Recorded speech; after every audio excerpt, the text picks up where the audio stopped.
चंद दिनों में होना चाहते हैं मालामाल तो गुप्त नवरात्रि में करें इन चीजों का दान। हिंदू धर्म में नवरात्रि का विशेष महत्व माना जाता है। नवरात्रि का यह पर्व मां दुर्गा को समर्पित होता है।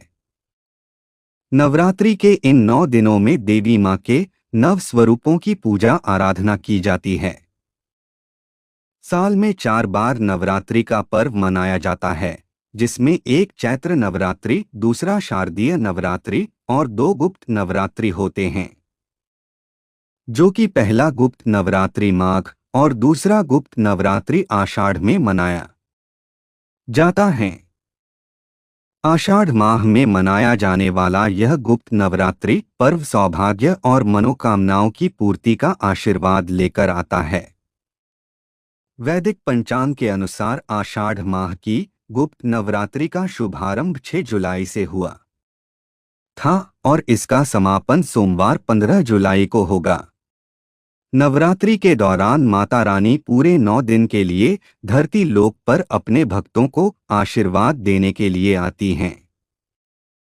हर बार माता की सवारी अलग होती है।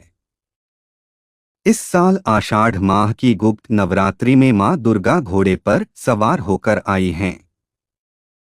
माता रानी का घोड़े पर सवार होकर आना शास्त्रों के अनुसार अशुभ माना जाता है। ऐसा माना जाता है कि मां दुर्गा का घोड़े पर आने से धरती लोक पर प्राकृतिक आपदा बढ़ने की संभावना बढ़ जाती है।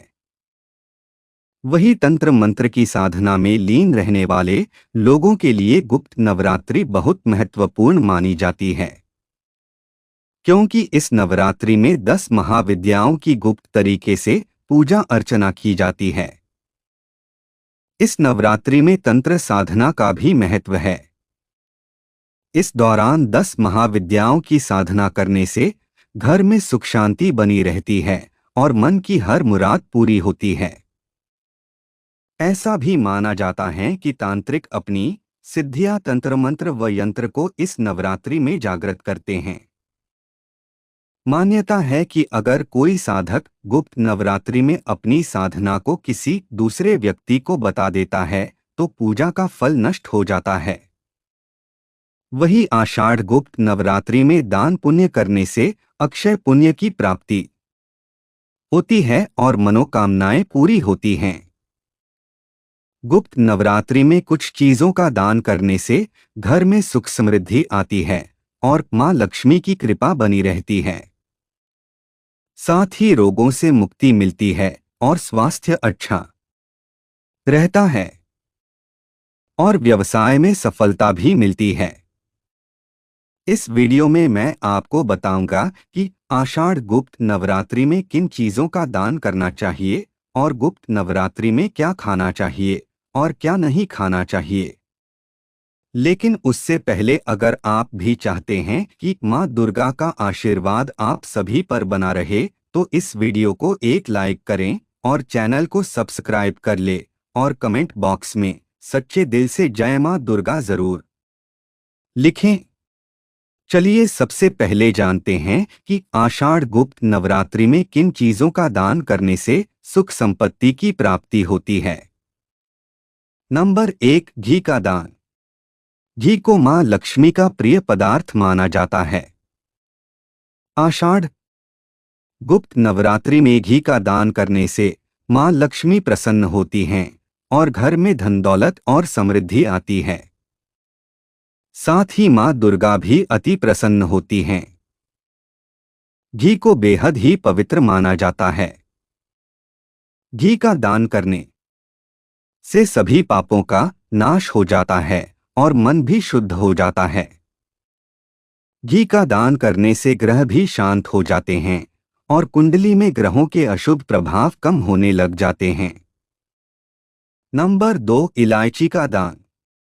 हिंदू धर्म में बताए गए उपायों के अनुसार आषाढ़ गुप्त नवरात्रि में इलायची का दान करना बेहद ही शुभ और लाभकारी माना गया है। इलायची का दान करने से मां दुर्गा अति प्रसन्न होती हैं और व्यक्ति को नौकरी व व्यापार के क्षेत्र में तरक्की मिलती है और घर से नकारात्मक ऊर्जा का दुष्प्रभाव भी दूर हो जाता है। नंबर 3, लाल चूड़ी का दान।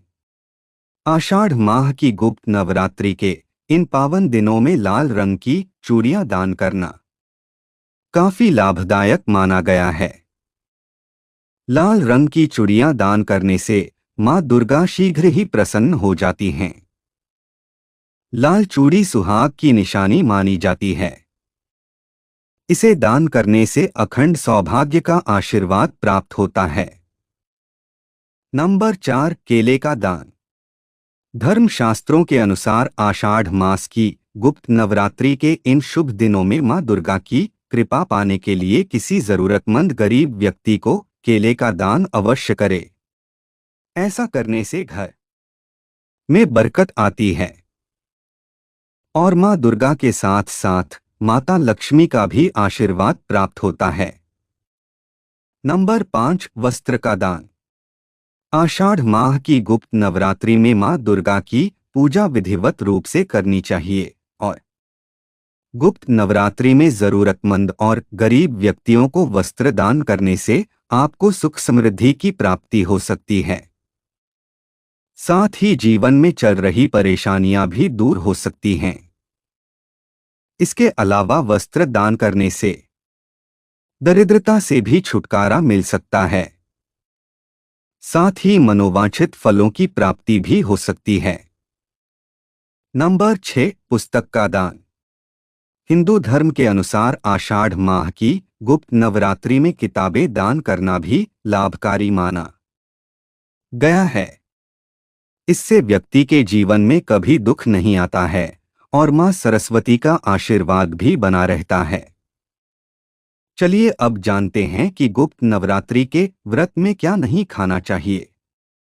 नंबर 1, आषाढ़ माह की गुप्त नवरात्रि के 9 दिनों तक गेहूं और चावल जैसे नियमित अनाज से परहेज करना चाहिए।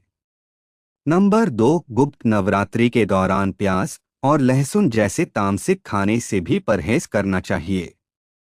ये शरीर और दिमाग के लिए हानिकारक माने जाते हैं। गुप्त नवरात्रि के इन 9 दिनों तक सात्विक आहार का ही सेवन करना चाहिए। नंबर 3, गुप्त नवरात्रि के दौरान मांस, मछली, चिकन, अंडे जैसे मांसाहारी खाद्य पदार्थों का सेवन भी नहीं करना चाहिए और न ही शराब का सेवन करना चाहिए। जो लोग व्रत नहीं भी रखते हैं उनको भी तामसिक भोजन, शराब, मांस आदि चीजों से दूर रहना चाहिए और उनका सेवन नहीं करना चाहिए। नंबर 4, गुप्त नवरात्रि व्रत रखने वाले भक्तों को फलियां, दाल, चावल, आटा, मक्के का आटा, साबुत गेहूं और सूजी का सेवन भी नहीं करना चाहिए। आइए अब जानते हैं कि आषाढ़ गुप्त नवरात्रि व्रत में क्या खाना चाहिए। नंबर 1, गुप्त नवरात्रि व्रत में श्रद्धालु फलों का सेवन कर सकते हैं, लेकिन ध्यान रखें कि आपको सफेद नमक खाने से बचना चाहिए और सेंधा नमक का ही इस्तेमाल करना चाहिए। नंबर 2, मसालों में आप जीरा पाउडर, हरी इलायची, काली मिर्च पाउडर, दालचीनी, अजवाइन, लौंग और काली मिर्च का इस्तेमाल कर सकते हैं। नंबर 3, वहीं सब्जियों की बात करें तो आप व्रत में आलू, टमाटर, शकरकंद, अरबी, लौकी, खीरा, कद्दू और पालक जैसी सब्जियों का सेवन कर सकते हैं। नंबर 4, आषाढ़ गुप्त नवरात्रि के दौरान आप दूध और डेयरी उत्पाद जैसे दूध, घी, दही, पनीर और खोया भी खा सकते हैं। अगर वीडियो अच्छी लगी तो वीडियो को लाइक एंड शेयर करें और आपके अपने चैनल रंगीला बाबा ऑफिशियल को सब्सक्राइब करके बेल नोटिफिकेशन को ऑल पर सेट कर ले ताकि आपको हमारी आने वाली हर एक न्यू वीडियो का नोटिफिकेशन आपको सबसे पहले मिल जाए। वीडियो देखने के लिए आपका धन्यवाद।